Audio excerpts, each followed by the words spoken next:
Do I have to take this up like Clowkey? No, you're good.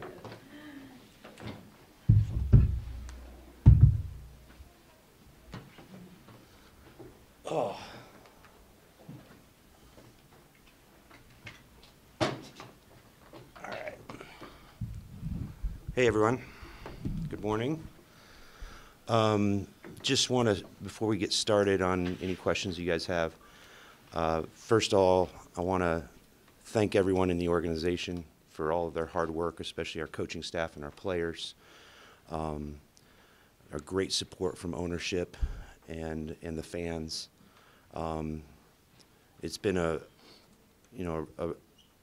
year that is memorable in a lot of different ways, and a lot of good things happened. Obviously, some things that we went through as a group and a team, but I couldn't be more proud of our business side, our fans, our coaching staff, our players for everything and all the work that was put in, including such great support from ownership. So wanted to start off by saying about that, and then want to open it up to any questions. So given the way that the season started with pretty much everyone kind of expressing championship aspirations, and given how it ended, how do you kind of, what are your big picture takeaways of kind of what went wrong? I think, look, we'll get into, we're 12 hours from the end of our season here, so we have a very methodical and collaborative process with coach, with ownership, with our players, front office, scouting staff, and we'll get into sort of the details of the season as we go through it, to process everything, and that really sets us up for, a proper off-season. It's the first off-season that we've had that's an actual, this is the first day of, I think it's about 140 days. We've played 3 seasons in 2 years. But to answer the beginning part of your question, Eric, is really just, look, we didn't achieve what we wanted to achieve and be the last team standing. And so 12 hours later, everyone's disappointed. I think you've heard it from the players and coach, but I'm happy with how they competed, how they tried. There's just a lot of things in the season that just didn't allow us to be as connected for varying reasons, not excuses. At the end of the day, it's a results-based business. It's a one-loss record, and we got eliminated in the first round, which wasn't our goal. So our goals going into the summer and off-season is to put the best team on the court that we can for our fans, organization, and state. And I'm really excited about having a proper off-season to continue to do that. What is there's been so much speculation about Quinn Snyder's future here. What's the current status with him in the organization? Have you offered him an extension? And So, look, I think we've always been transparent about this, and I don't know how I can make it any more clear. Quinn Snyder is one of the best coaches in the NBA. There is no other partner that I would rather have as a coach, a leader of our players, and a partner in the front office than Quinn Snyder. Do you anticipate having a draft pick? Anticipate? Yeah. Currently, we have 0. We do have future draft picks. Look, we've been around enough. You guys have been around us enough that historically we've been aggressive in the draft, whether that's trade up, trade out, trade down, acquire. That's just one piece, as I've told you before, free agency, draft, and trades that we'll get into. Our scouting staff has done a great job. We prepare for the draft and the upcoming workouts and everything else that goes into it, whether we have a pick or not. Same process, same intent, same hours, all of that. So we'll be prepared if opportunities come up to add something that makes sense for our organization. what were the things that didn't allow you to be connected, and how do you rectify those things? Look, we'll get into a lot of that stuff in the off season. I think, Quinn said it before in previous years too, where I think there's an assumption that because we've had some of the same core players that the team is always the same or the seasons are always the same. So you know, you did this in this year, so why couldn't you do it this year later? Look, every team is different, and every season is different. There's different trials and things that you go through, and you know, we'll try to figure out where we can use the great resources of our ownership group and the support of our fans and organization to address that. Every team is going to have flaws, and frankly, at varying times during this season, there's going to be 28 other teams that are going to be not happy with the result. So this is our time now, and this is our chance to continue to prepare, as every offseason is, to continue to do that. I'll keep going, sorry. Rudy Gay was the team's major free agency signing, and I guess why do you think that ended the way it did with him not playing in the playoffs? Look, you know, our coaching staff, I think, does a great job preparing our players. You know, I think Rudy Gay had done a lot here as far as being prepared and ready to play as he came back from injury. Frankly, matchups and those things, that's coach's purview, and I'm completely supportive of it. I think that had we continued to play and go through it, there would have been matchups that made sense with Rudy Gay. You know, in this first round matchup, that was something that, you know, Coach felt, Wancho and Daniel and some of those other 4 minutes, that was where he wanted to go, and great with it. Jared Butler's rookie season was primarily developmental. Do you think that he'll have a larger role next year? What I'm excited for the young guys, and this includes, you know, Nikhil, Jared, Trent, that Jared didn't have a summer league last year, you know, coming off the draft. Really a month shorter off season. So for all of these guys, I mean, even Udoka, like guys that have been in the league for a couple years, this is going to be their first proper off season with the draft when it's supposed to be, summer league when it's supposed to be, OTAs when they're supposed to be. So being connected with our players and our great player development staff, I'm really excited to see where they go. And this is a great opportunity for them to continue to grow and get experience. How is the evaluation process for you guys as a front office going to unfold over, you know, over the next 6 weeks to the point where you guys have to start making some decisions? So, I mean, part of that, Tony, I mean, it doesn't really change our process. You know, we evaluate everything. We evaluate opportunities in the market as that goes. My job as the GM is to, when teams call, to pick up the phone and be connected with what's going on in the landscape of the NBA and where those opportunities fit for us as an organization. And like I said, you know, the great resources that we have from our ownership group and our want to build a championship competitive team, I'm excited to get into that. You referenced how continuity year over year in terms of keeping the core together is not necessarily indicative of, you know, results year over year. But at the same time, does having a team that's made it to the playoffs 6 consecutive seasons and not advance past the second round, how do you kind of balance, I guess, the desire to like keep some of that continuity versus maybe the feeling that there needs to be more substantive change to the Sure. team? So I'm not going to try and get all philosophical on you, Eric, but I think the parts that continuity is important. Winning's the most important, right? Being the last team standing and building a team. Continuity can be a huge driver of that, especially when you have really good players. And we have foundational players that have been all-stars in this league and complementary pieces around them that have been very productive NBA players. That doesn't mean that you know, as I said before, every team is different, even if you've got a lot of the same core continuity coming back. Players change, teams change, matchups change. I thought Mike Conley's comments yesterday were very appropriate in terms of the league continues to evolve and prepare for things. And, you know, Quinn and his staff and our players have done some really, really cool things that have driven the way other teams play. And us being prepared for those matchups and trying to project. So continuity is important. Having really good players and play at the top of the level and a great coach is really important, and we have a lot of that. So we'll get into the offseason and see how we can make that even better.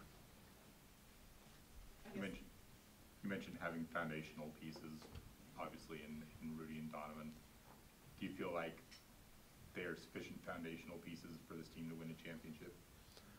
I think Donovan and Rudy, you know, along with some of our other players, are hugely important to the success of this organization, and a foundation that, you know, when you're talking about building a house is what I'm assuming as a foundation, and a championship house, right? It doesn't exist just on a foundation, it exists on everything else as well.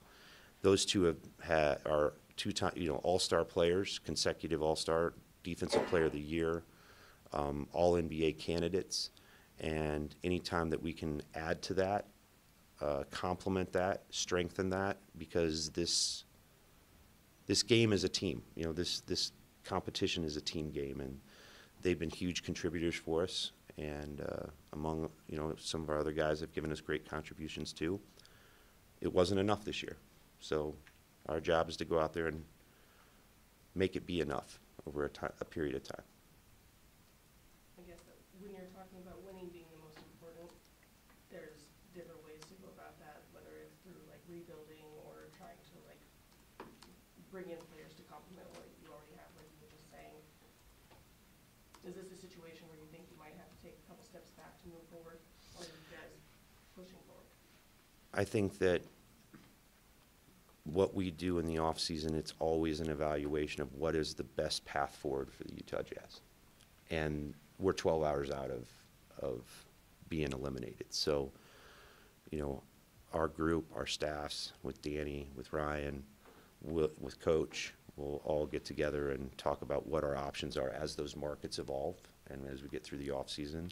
That's why we have these 140 days to put together the best team possible. So I don't want to get into defining what we're going to do before we evaluate and know what we can do. Justin, did Juancho surpass your expectations? I know that Nikhil kind of took the headlines when you made that trade, but did Juancho surpass what you expected, I suppose, when you acquired him? I was really pleased with, you know, not only Juancho, but Nikhil and Daniel, some of the new additions that came late. Their energy, their ability to integrate very quickly in terms of how we play. So all of those guys are, you know, had something to prove in some ways, some of them in a developmental sense with Nikhil to maybe reinvent himself.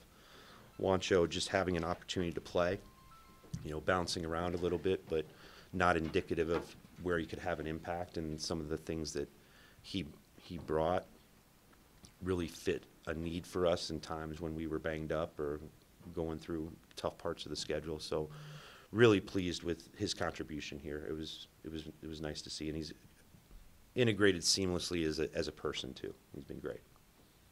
No secret that Donovan Mitchell's influence in the organization has risen over the last couple of years, and curious what your perspective is on, you know, keeping your star player happy versus keeping organizational control over some of those decisions.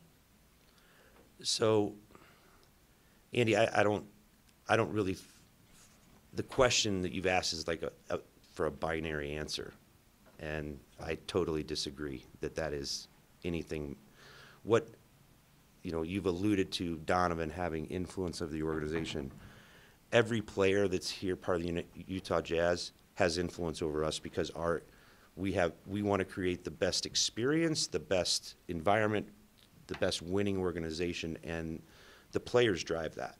So to engage with them about what's best for them to compete at the highest level and win has nothing to do with, as you say, organizational control. There's contracts where each of us sign a contract. You're going to be here for this amount that we've agreed to this, and then how can we make that experience great? So Donovan's influence or Rudy's influence, all of them. I'm having exit meetings today, and this is an additional opportunity. I'm around these players every day, but it's an additional opportunity to engage with them about their thoughts on the season, whether that's on the court, off the court, what we can do better. I think Ryan has created and continued to, take through with the Millers legacy of this is a place that players will want to play at, and when they come here, their experience is great from the business side, from the fans, the front office, the coaching staff, that they have a chance to get better, they have a chance to compete for titles.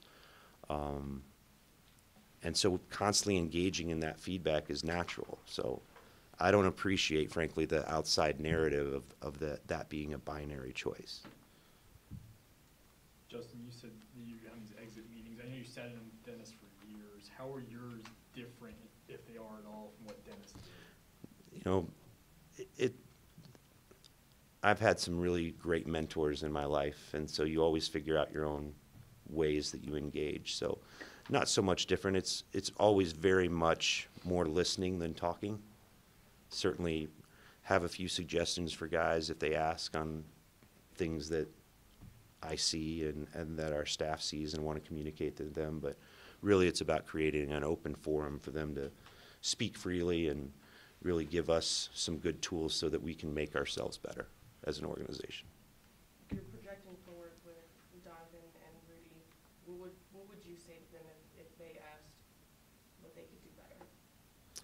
I think in this evaluation period, Sarah, like when the season's over, I think everyone asks themselves that. I think there's just growth as you continue to get experience in the league. The character of Donovan and Rudy is very high. Their expertise at their craft is very high. Continuing to build on that, they're naturally hard workers. They're naturally curious. They invest in themselves as far as their own resources to continue to get better. They're both winners. They both want to win. They hate to lose. So continuing on that path, I think continuing to be open to that, to continue the constant improvement, and they've given themselves to this team. They've given themselves to each other. All the outside narratives is just a bunch of noise. Internally, I see it every day. These guys care about each other. They're obviously very disappointed that they couldn't get it done in advance this year. And they'll take a look at that, and each one of them will be looking at what can they do to get better. When you look at Donovan, last night he said, he didn't think he was good enough this year. Just as from an organization perspective, what growth do you want to see from him this summer? Not so much off the court, but just in terms of his game on the court. Look, his game on the court, the way that Coach, wants him to continue to improve, they'll have those meetings. I want Donovan, what I love about Donovan's drive, his desire to be better, his desire to be as good as he can for a team within the stage of his career. He's 25 and a half. He's just entering his prime, and I know he's excited to attack I'm very excited for him for this long, proper off-season for him. I think he can really train. We don't have Olympics this year. We don't have World Championships this year. He can really focus on himself and doing those things. I think he's got a great team around him, and obviously with Coach and his support, they're very close, and they'll be working together on what Donovan needs to do to improve. Jordan was asked last night about what, if anything, he would like to carry over from this season to next season, and he said, honestly, nothing. It's been 2 years of pain, and we need to clear our minds of it. Is there anything that you can look at from this season that you would answer differently?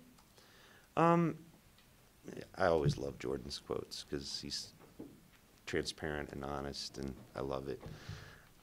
When I hear you say that, I actually think of when he says pain, I'd probably have a different word for just all of the adversity, and I'm not talking about just, there wasn't internal adversity. It was a struggle for us to find some continuity this year in terms of inconsistency in the way we played, but there's also so many times in the past, I'd say in the past 3 seasons, 2.5 that Jordan's been here, with COVID, with, interrupted breaks, small breaks, where it just made everything a lot harder, even though we had good guys and guys that care about each other and a coaching staff that's great. It was just a lot more of a grind, and the schedule didn't help. Everybody goes through it. We're not special that way, but being able to take a collective deep breath with this offseason coming on, I think will be good for everyone. Couple seasons of building around 3 All-Stars with Mike, Rudy, and Donovan. What have you learned about roster building around them and how it can relate to addressing needs this offseason? I think that, building around, they're obviously huge parts of our team, but it's also the other players. We don't just put 3 guys on the court. You want to take the opportunities, the people that we have here as pieces, and do what you can to augment and to develop. So the team building is to, continue to maximize your strengths and minimize your weaknesses. And like I said before, no team is perfect, and we'll spend the offseason doing that.